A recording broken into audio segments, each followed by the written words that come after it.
During self-isolation, singles may wonder what the new reality means for dating. From virtual mixers to matchmaker video chats, we take a look at social distance dating. Fox's Ashley Dvorkin reports.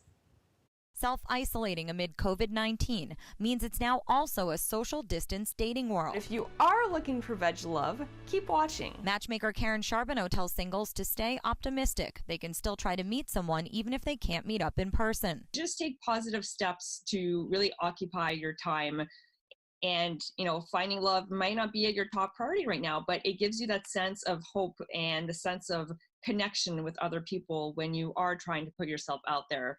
And yes, we are all putting ourselves out there virtually now. Charbonneau's Find Veg Love matches vegetarians and vegans, but the advice goes for everyone. She and other matchmakers are hosting virtual mixers. Just a way to help the community and help people that might be feeling really stuck and alone, and just give them a fun opportunity to participate in something while still being social and interacting with other people. Karen says matchmakers are coaching virtual dates. Camera angle is huge.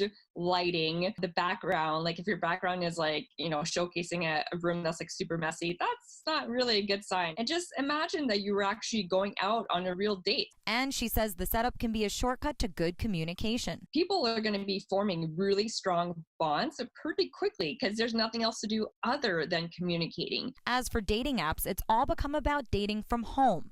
Bumble, Hinge, Tinder, and more are posting messages about staying home, having phone calls and video chats to connect, and stressing the importance of social distancing. In Hollywood, Ashley Dvorkin, Fox News.